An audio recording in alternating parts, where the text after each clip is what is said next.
שלום לכולם, שבוע טוב.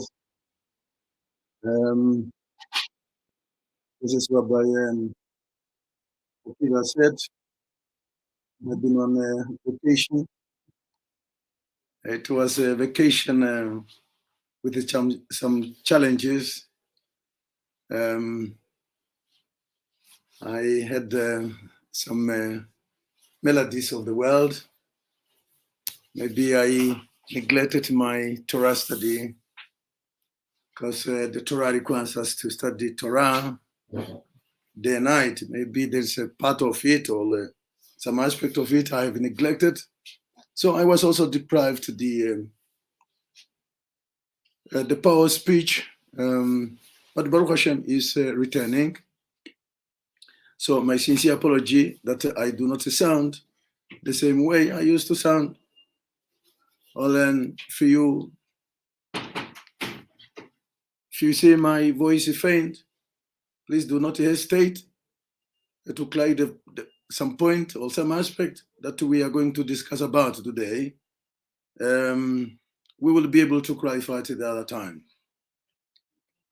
Once again, welcome to our limud. It has been a challenge for me to be away from limud, particularly in this platform.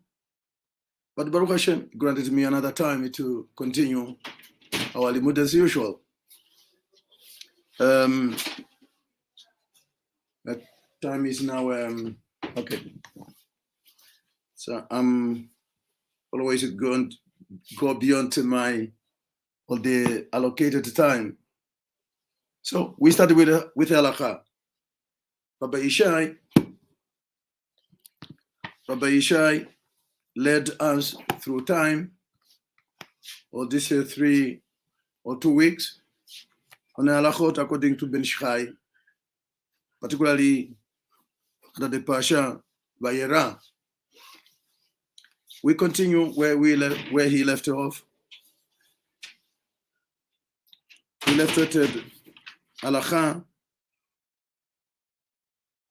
Kaf Gimel, meaning 23. So I take one halakha before we get to our main limud. We sent the pages of the halakha.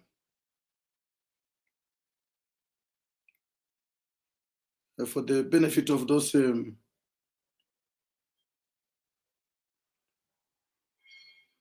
I sent both Hebrew and English, Hebrew and English.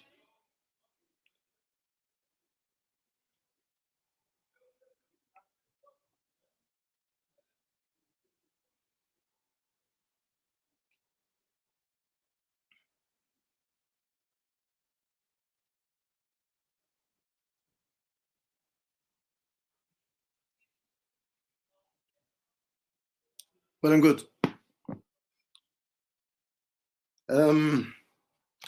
Halakha Kaf Dalet. So you can see there in the page in Hebrew. I read it to our hearing. Afilu b'chodeshei haibur b'chodesh yenika ואפילו אישה עקר או שפסקו דמיה שאינה ירואה להוליד להוליד עוד. חייב ובעלה לקיים מצוות עונה בה.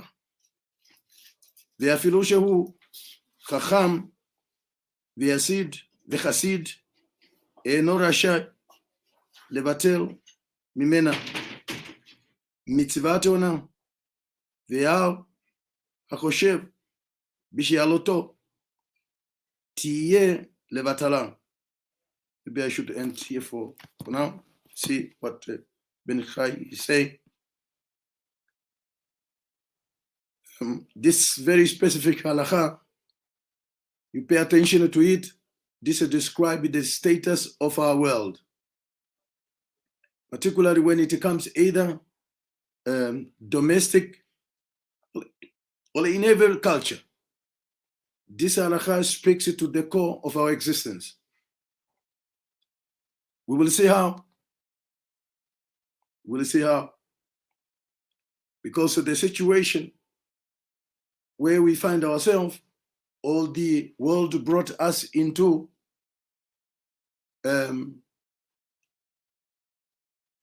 what we were brought into is what the many nations, many communities, many families, and the individuals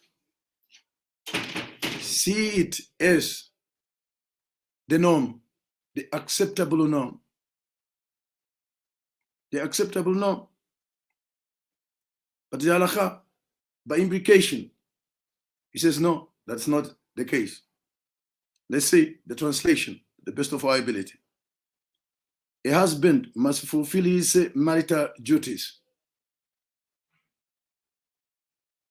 even when his wife is pregnant or nursing, meaning breastfeeding, or even if she is incapable of bearing him children, and even if he otherwise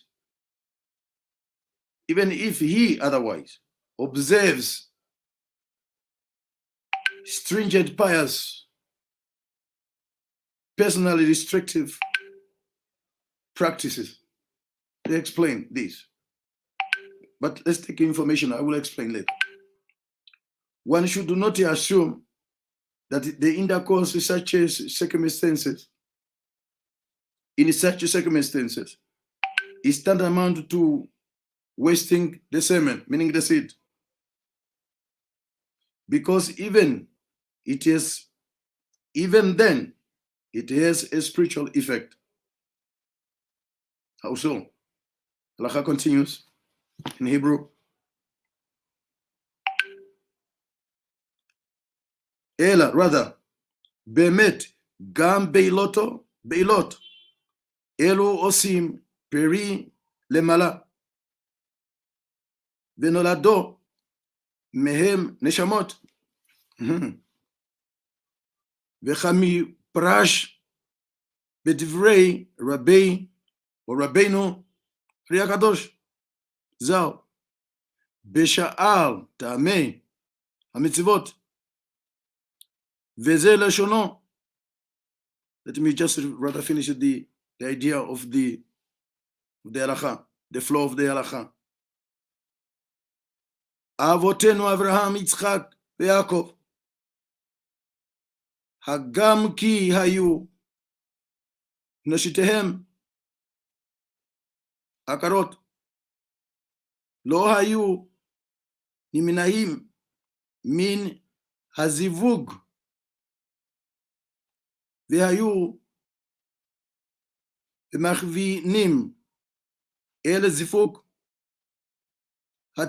התדרי וכולי, ואוין שם, והגיון חידה ז"ל ומדבר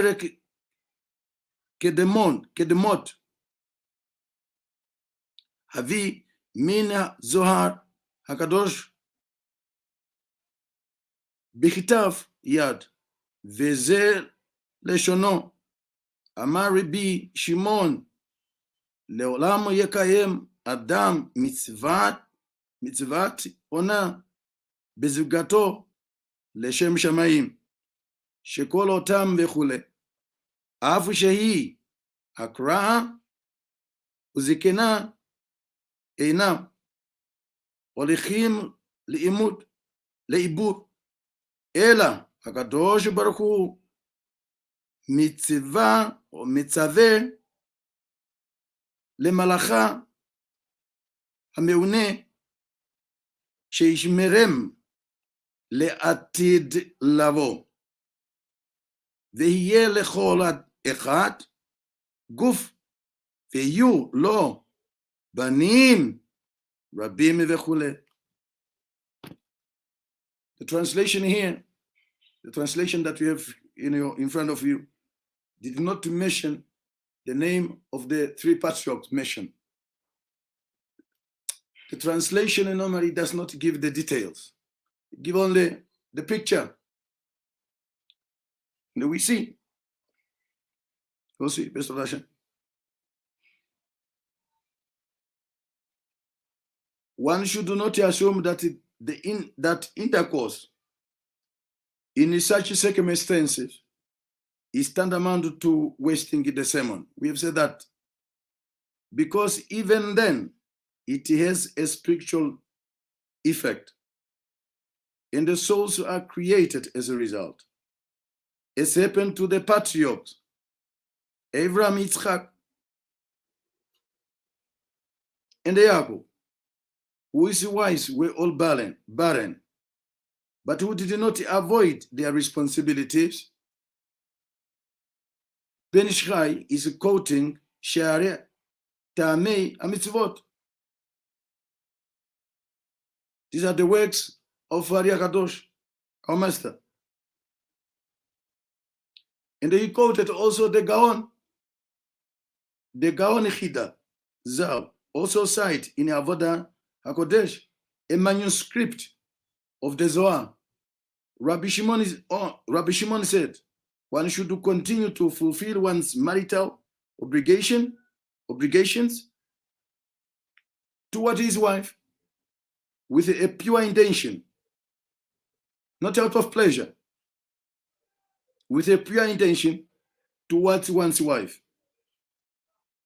As the semen, meaning the seed, is not wasted. There is a time of wasting. That's the implication. Even if she is unable to bear children, it's a common cause in many communities, families. When a wife has got a problem, the opposite can also be true. When a man cannot also produce children, then we have got family members. Or it can also emanate between the two couples. Yeah, it's because of you. No, it's because we point fingers. It's because of you that I don't have children. No, it's because of you. No, it's because of your parents. No, it's because of your ancestors. I don't have children. You are unable to give me a children. You are not a man, or you are not a woman. And some community would say, this he goats. They have got all different sort of description about the other. No. Even if he does not give a seed, children, men, you are not ceased from, you are not permitted to avoid, to shake away from that responsibility, to shake off that responsibility, to have a marital relation with your wife. Why? Sarah Kadoshi said it here, and let me just probably continue. Let me just continue before I come to the question, to the answer to the question as to why.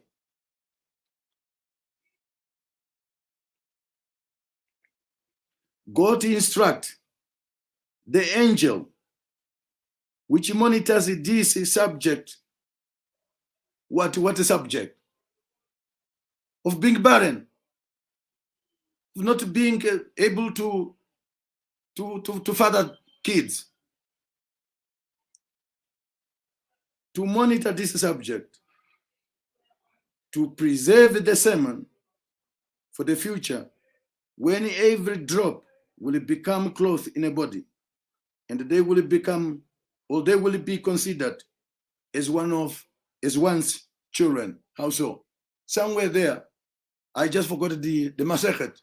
Somewhere it says, somewhere there, can't remember. The decision of getting children does not truly lie with you, does not lie with me. It doesn't. It does not also depend on you, does not also depend on me. It does not depend on a woman, neither of the two. Somewhere there in that Masechet, it is written that the angel who is appointed on a conception is standing before Akadosh Baruch Hu with any sermon of a man, the seed of man, in the address, who is everything is addressed. The only thing that what I have read, the one thing that was not addressed is whether a human being will be formed from this, will it be righteous or not? So in other words, you and I have to work our way to improve our spiritual status. Just like Rabbi Pinchas keep on emphasizing, it's not out of his own teaching. It's what was passed to him, and it's passed to us. To be called a Jew, to be called Shem, to be called Israel, is not genetic. It's about you having achieved a certain level to acquire that status. So it can also be deprived. I mean, it's not deprived. It can also be given to anybody. I'm sorry. You may probably want to say, yes, Rabbi. So the Catholic then is right by coming up with the replacing theology. Shaar Beshalakh is not what I'm saying. I'm saying, do they have got a Torah? No, they don't have a Torah. Do they have got wisdom? Yes, they do. Why? Because in the book of Devarim, and I wanted to believe is under Parashat Azinu, if I'm not mistaken, chapter 32. Is it 32? Maybe 33, and the verse Pasuk 4.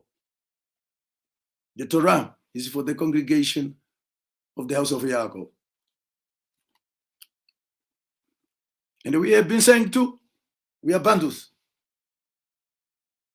And then they coined a word and they said, no, lost the tribe, lost into your eyes, or lost from your sight.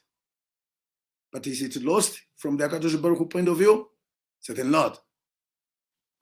But that being said, the halacha here is addressing another aspect.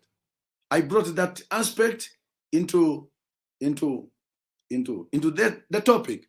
But the halacha says, even if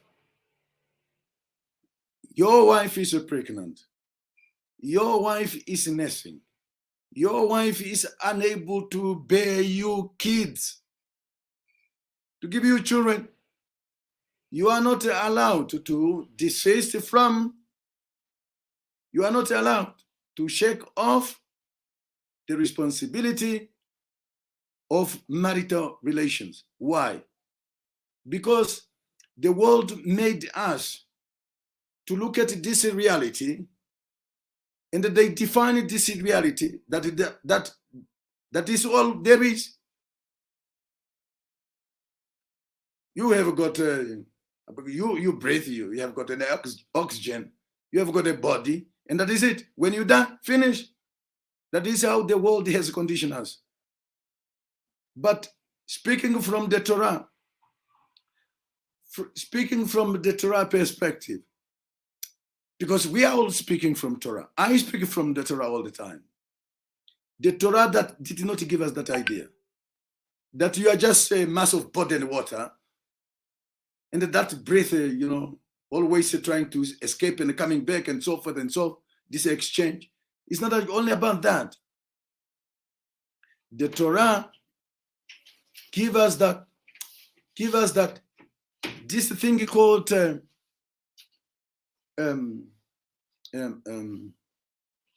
this world is simply just a corridor. We are here only to pass it through. But how do I pass through? How did I come here? Did I come with this mass of body? No, you did not. This mass of body and water, you found it here. Provided through two partners, according to the Midrash. Your mother and your father and your mother. That is it. They provided this physical thing. But the soul itself that inhabited this body, it comes from a different world. That's why this is a vehicle of the soul. So, because of the conditions, because of the indoctrinations, whether it's out of whatever ideology or religions, made us to think that this is us. Physical inhabitants, this is all there is. Halakha is, before I come to halakha, to idea of halakha, according to Ben Shchai, they made us to think that, listen, your kids are these creatures of mass of death and waters, the body, which is called physical. In the view of this halakha, is the opposite of that very same indoctrination, in that same belief, against that teaching, if there is such a teaching, and I know there is such a teaching. We are confined to this level of existence. But the Torah, the main theme of Torah, you came here on a mission, and one day, the mission will be accomplished. Even if it is not accomplished, you will come to an end. Of either is one of the phases or one phase. You will have to come to the end of that phase of your mission here. And you will go back. You are not going back with this mass of body. You will go back the same way you came. It's a soul. Halakha here addresses also the question that your kids, you can have kids, you can have offspring that do not have the physical body. How do you bring this? How do you make these babies? You make them by fulfilling your responsibility to your wife. Even if she is pregnant, you know that a wife, once she is pregnant, your seed into her does not fertilize her again, as long as she is pregnant. Not as far as I know, and not as far as the Torah teach me. And again, for a certain period, after she has given birth, she can also not become pregnant. But after a certain period, yes, she can become pregnant, even if she is nursing. And again, you can have children, even if your wife was not granted that opportunity, meaning she is barren.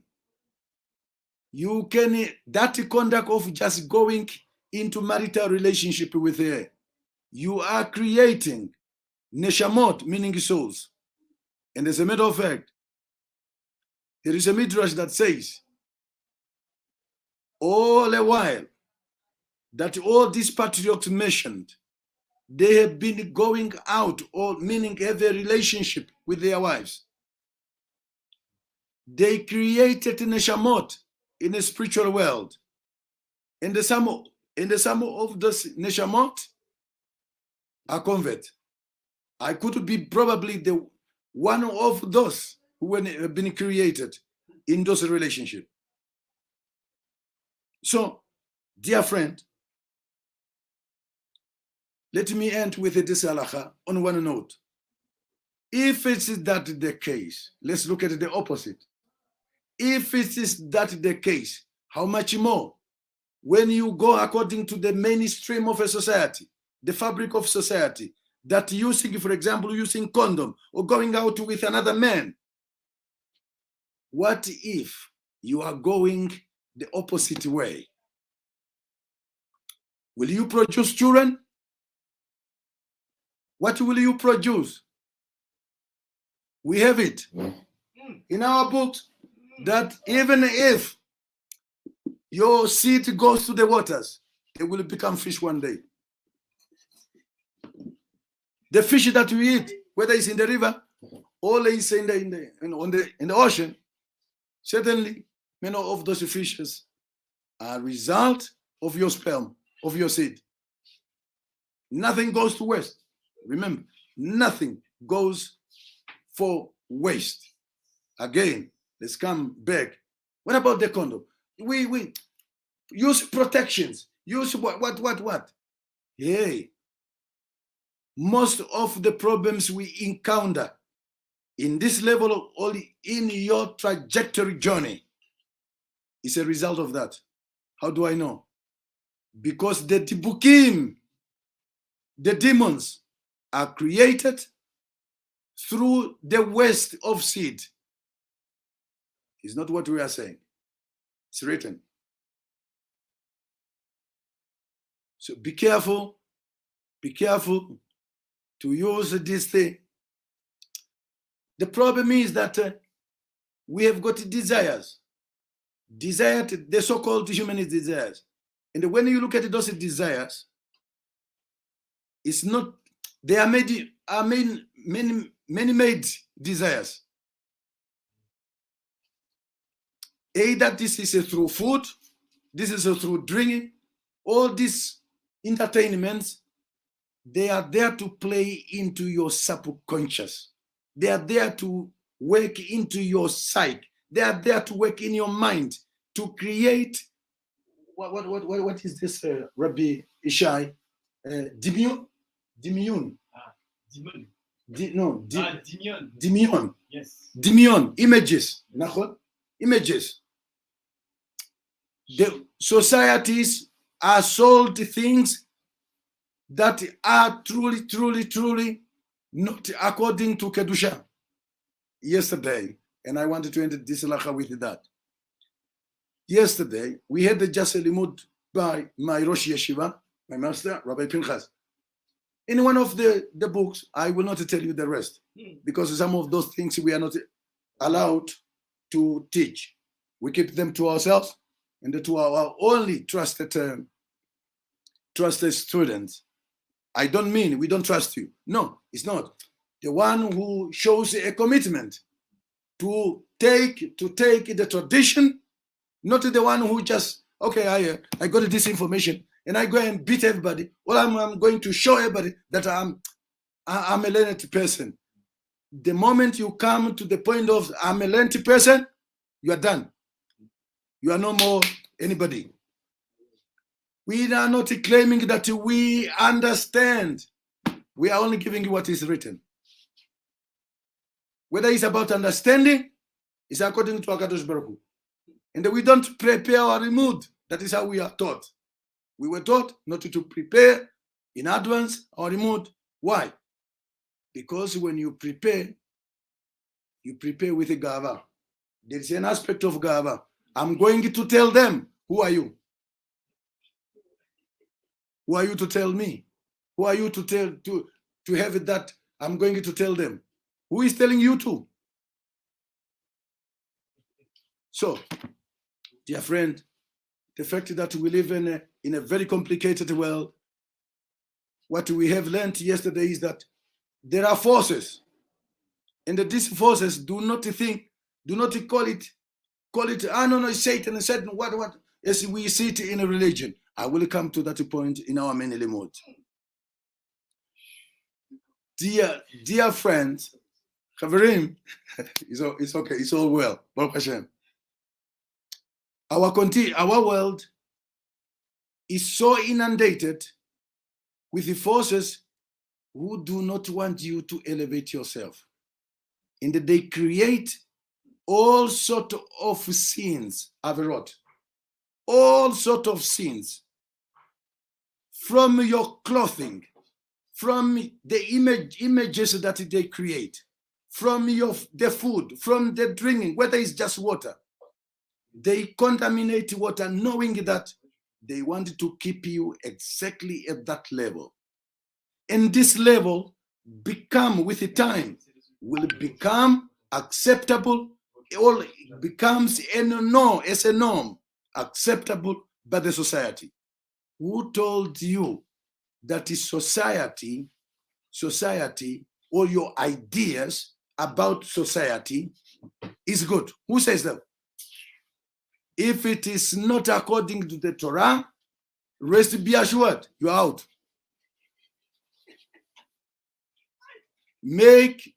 If I said it, and I wanted to say it.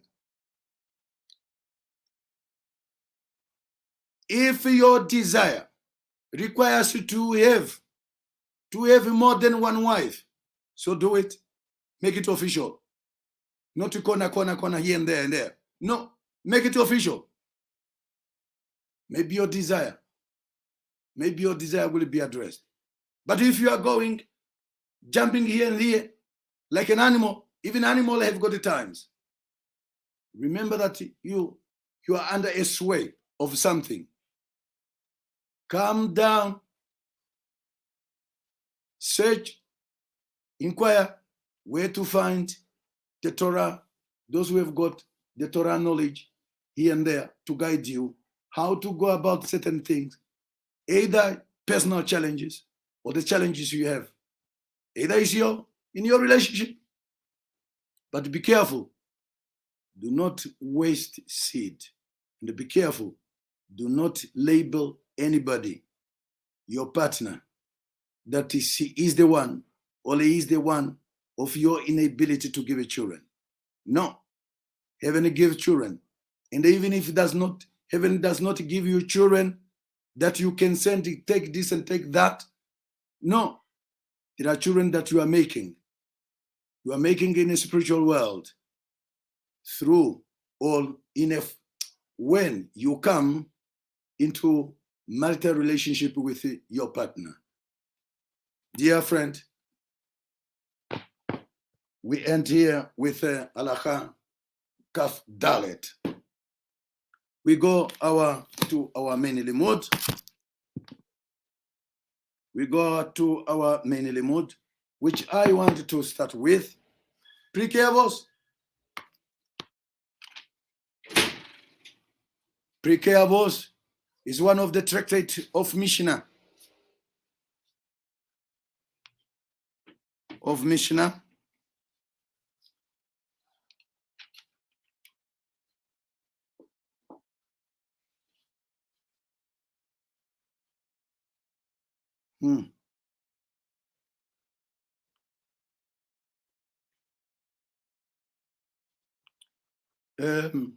Tractate Mishnah. I know that Yosidurim, you have got this chapter.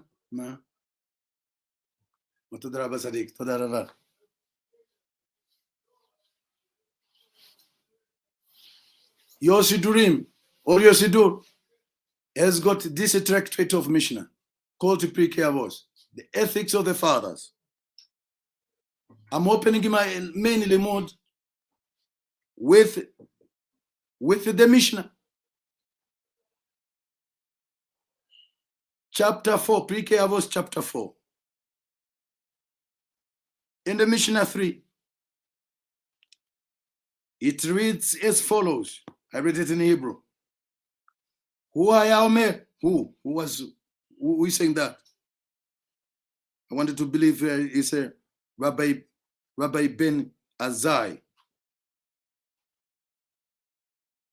Who היה אומר? אל תהי בז לכל אדם, ואל תהי מפליג לכל הדבר. שאין לך אדם שאין לו שעה.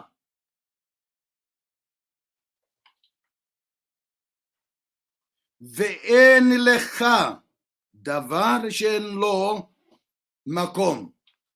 What does that mean? Very interesting when you look at the idea. Okay, Bezat Hashem. We will see.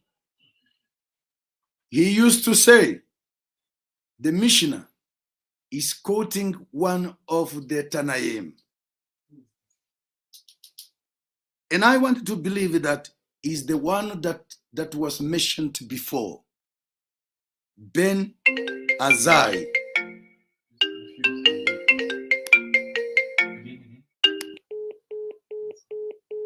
Ben Azai.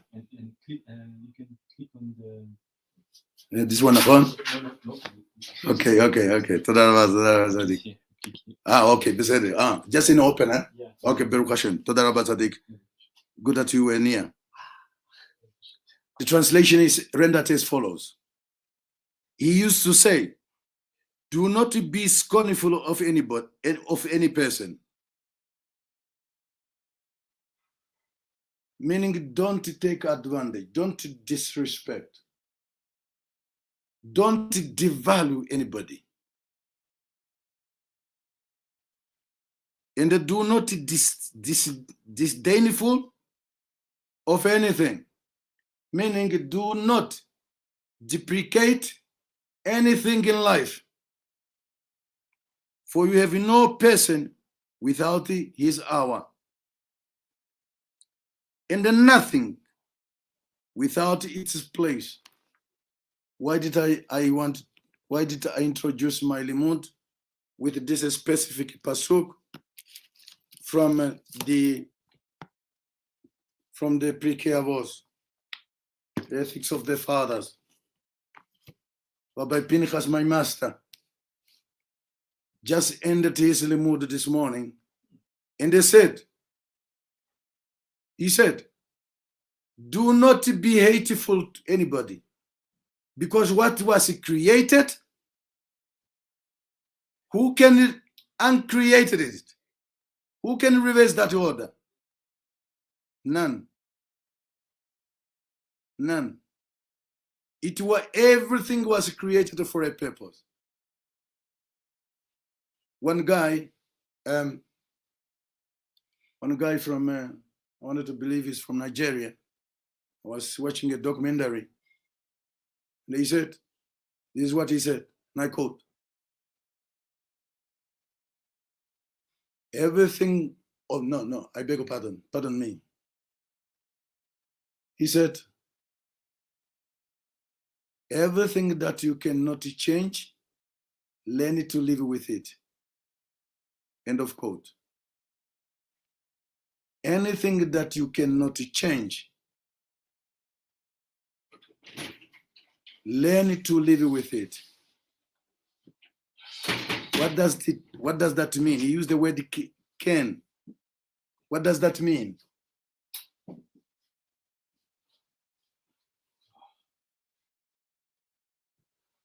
I wanted to take this as an example that we are familiar with. We look into the situation.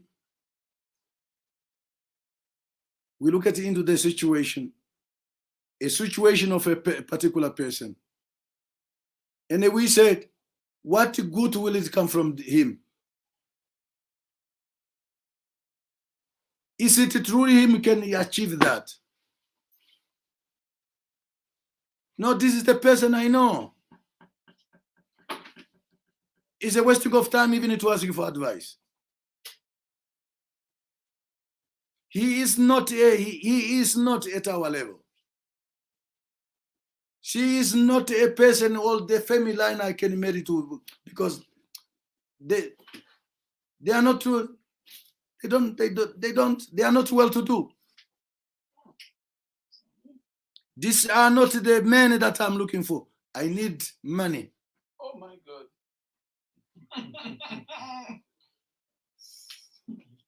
All we look into the situation, And we project ourselves, and we project our desires, not our needs.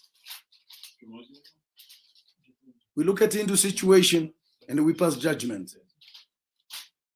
Pre-Avos here says, you have got no man without his hour.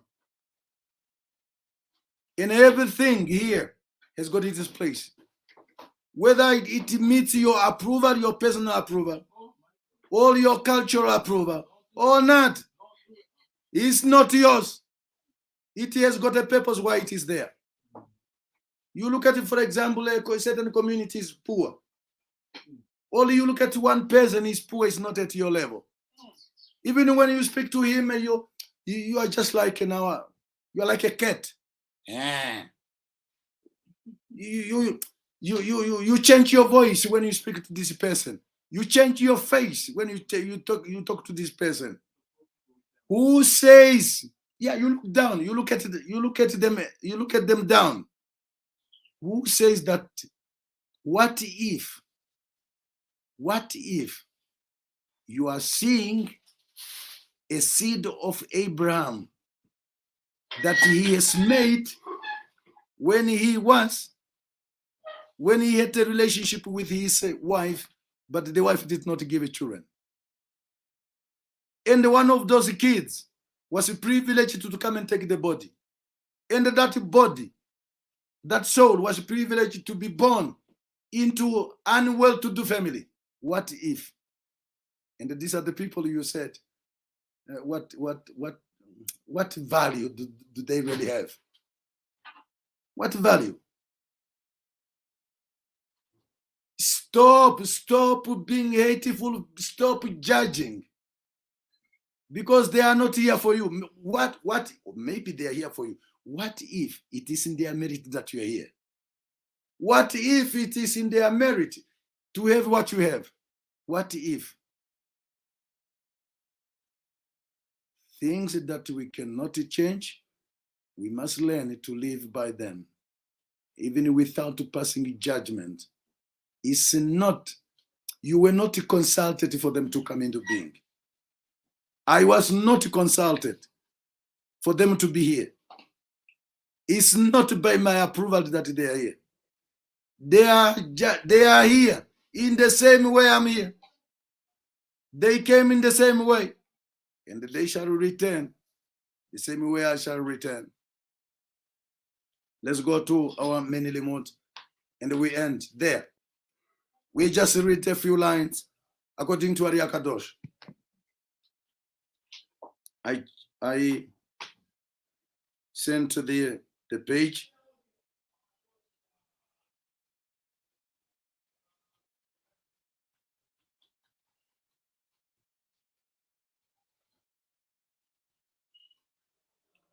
Bear with me, just a few seconds, and we get started.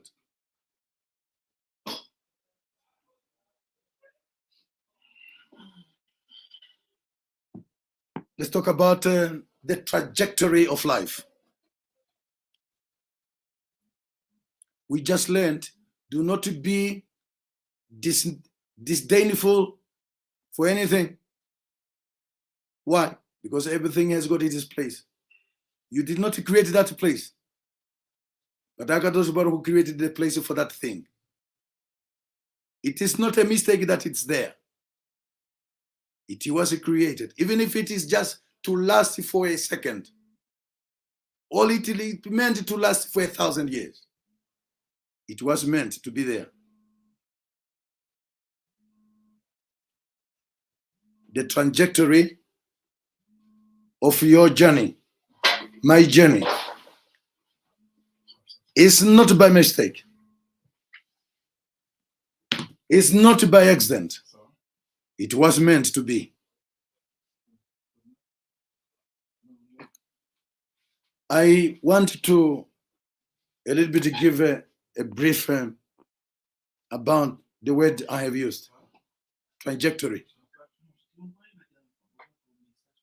When you look at that word in English, because it's in English, it's an English word, regardless of etymologies,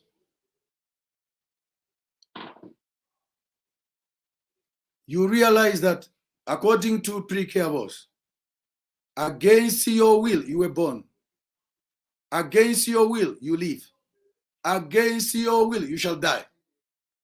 In the given account, tell me, where's your free will? Do you have one? Or you were just made to have that imagination? Against your will, you were born. Who is now being told here? Is it the soul and the body together? Certainly not. Fair to the soul. Against your will, you live here. And against your will, you die. No matter how much you accumulate, you die. There are days to be recalled. And against your will, you shall give an account how you have lived to this world. So the word trajectory does not give us any idea that we have got a free will. It does not. So therefore, do not treat the Torah as a historical book. It's not. And do not look at the Torah. It's only like I have heard somebody, one of the big professor. I pay great due respect to him. My dear brother, although I do not mention your name, maybe you listen to our teaching, to my limud, my shurim. I followed your presentation in many different countries, particularly in Africa. It's good what you are doing. But when it comes to the thing of Torah, to aspect of Torah, I think you need to consult. You need to consult because one of the statements that you have made, you said, the Torah the Bible, you use the word Bible. The Bible does not tell us how to live day by day. It's a lie. That is how you were conditioned to believe. That is how your religion has brought you. Why? Because a religion are extension of those who want you to be here, who created the condition, and they create all the sins for you to be here. And they made you to accept that this reality that they have created is acceptable. And that this should be the norm of a society. You are speaking from that angle without you knowing. The Torah speaks about the trajectory of the souls from the spiritual world to this world, and the journey of that soul having taken up the body until it returns. How do we know? The Parashat of last week. Am I not going beyond time, Rabbi? There's the count of the time here. Yeah. On the screen. On the screen. No, next to the one with you. On your left. Oh, here, Nachon? Yeah, Somewhere, Nachon? yeah, Okay, 49. Yes. Nachon? Yes. 49. Okay, presented. I've got 10 minutes. I've got 10 minutes. The Parashat of last week speaks as follows. Vahi Beshalakh, Paro, Heta'am. What does that mean? When Paro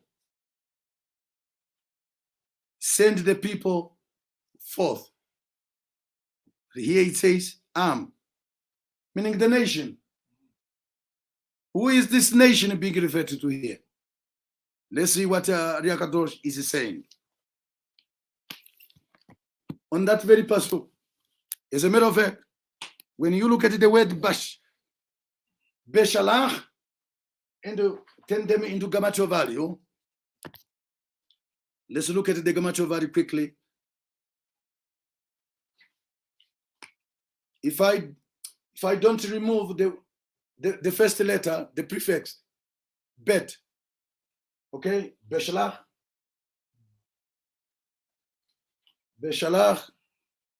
then how many, what is the Gamacho value?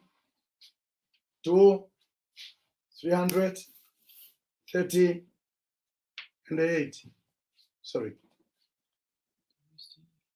you can take another, maybe this one is better. Oh, okay. You can see from here. תודה רבה, צדיק. תודה רבה. תודה רבה, תודה.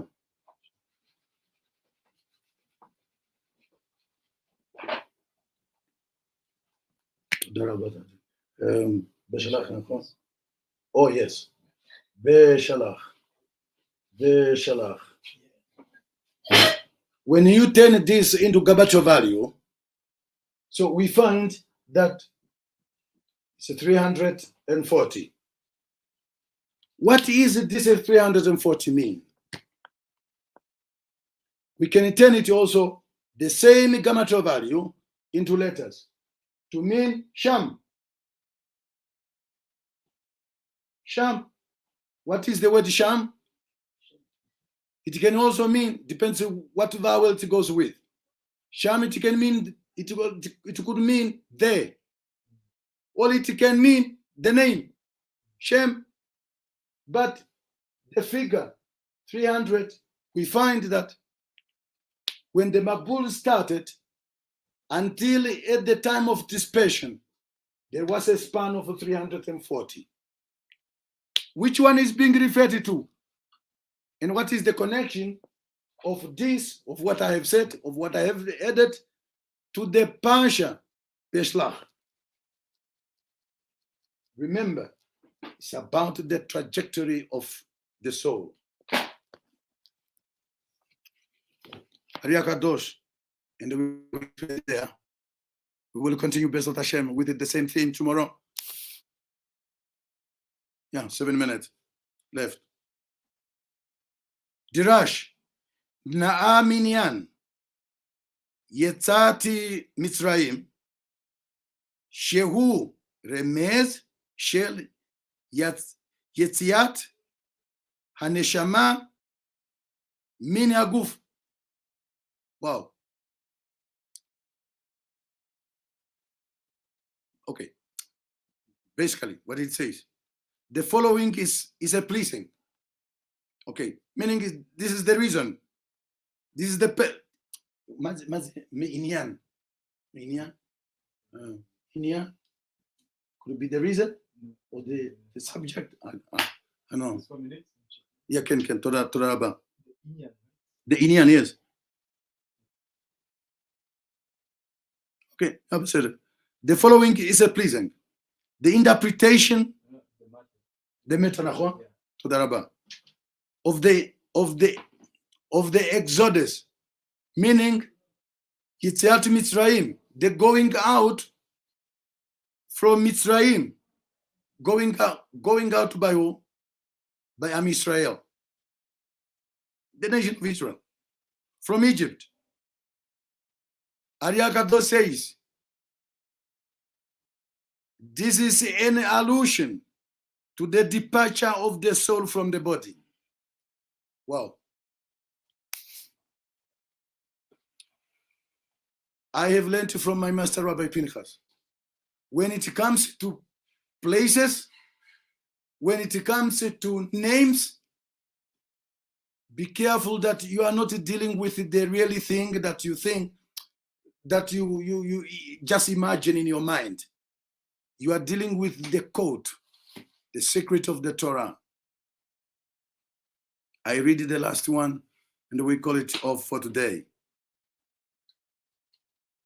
V'yeh beshalach, paro et ha'am, hu, kesh yatsa, haneshama min haguf, shehu paro, melech Mitzrayim, ha'oref, shehu kashe oref, vehu molech baguf, shehu Mitzrayim. When Pharaoh sent the people forth, that's the subject. This refers to when the soul departs the body. Pharaoh, the king of Mitzrayim, is the neck. Why? Because the word paro in Hebrew, not Pharaoh, paro in Hebrew, And the neck in Hebrew has got the same letters. Is the neck. For he is stubborn. Pharaoh rules over the body, which is Mitzrayim. In other words, Mitzrayim is considered as a body. How body? Last one. Well, for a minute. וכוחות היציר הרע הוליכים עודפים אחר בני ישראל, שהוא הנשמה הישרה להזיקה מפני שהוא יצר הרע, והוא הולך ומסטין, והוא בא על כך נשמתו, ואחר הולך אחריו להחזיקו ולהניקם ממנו.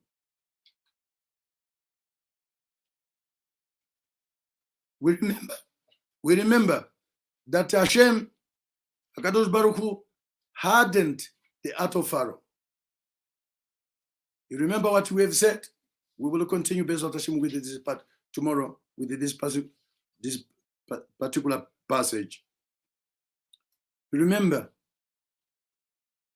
Rabbi Pinchas, I quoted Rabbi Pinchas this morning when he, in his limud, in his shur, said, when everything was created for a purpose, it is here for a purpose. In my own word, it doesn't need your approval for it to be here. Pirkei Avos that we have quoted. It is, all it says, do not be disdainful for anything, for you have no thing without its place. And I talk about the trajectory of Neshamot. When you talk about Beshalakh or Pharaoh sending Am Israel from Mitzrayim, this is an analogy, a metaphor of a soul that has to leave the body. This is the soul that Pharaoh, being a stiff-necked person, which he did not himself, he did not make himself so. I'm speaking about from the face value of the Torah. Based on time, we will go deeper into it as we continue with this line of Ari Akado's teaching. This is the analogy of a soul leaving the body. But how did it come in the body? I remember so very well. In a previous Parashat of the Torah, Rabbi Pinchas, also, I think, and if I'm not mistaken, it is in the Vaygash, if I'm not mistaken, in Shaar Pasukim, Yaakov descended into Mitzrayim, meaning Mitzrayim, being a body, was impregnated, and to give birth, to who? To the nation of Israel. So in other words, what is he saying? The soul, the Torah tells us, the Torah uses a symbolic language, a language that you and I can relate to, but does not refer to that. It gives us how the soul comes to the world, into this physical body. This thing, mass of water and dead, or mud, whatever you call it. And it has to leave this physical body. So one day it will be your turn One day it will be my turn to be sent out from the Mitzrayim. Last but not least, let's go to the word Mitzrayim. Mitzrayim spells as follows in Hebrew. Mem, sorry.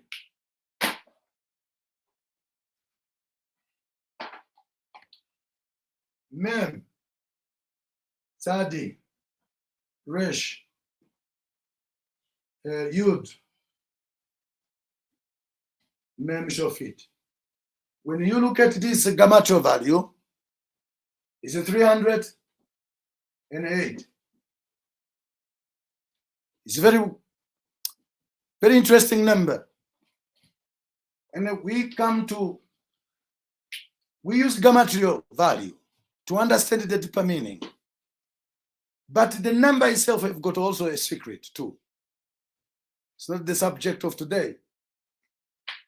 How do I spell the word number in Hebrew? What is number? The word number in Hebrew. Mispar, nachon? Mem. Samech. Pei. Resh. What would be the Gematria value of the word number in Hebrew? The word number in Hebrew is mispar. It's called number. So in Hebrew, you do have got the same Gematria value as the word Mitzrayim. What is the link between a number and the word Mitzrayim? All these referring to one concept, if not more. Constriction, limitations, restrictions, anything. So therefore, I end with this. Therefore, when you have got some kesef in your, or you have got some dollars, you've got whatever shillings in your pocket, or you have got naira, you have got rand in your, or you have got pula, you have got zim dollar in your pocket. Never ever say, I have got only $10 in my pocket. It's dangerous.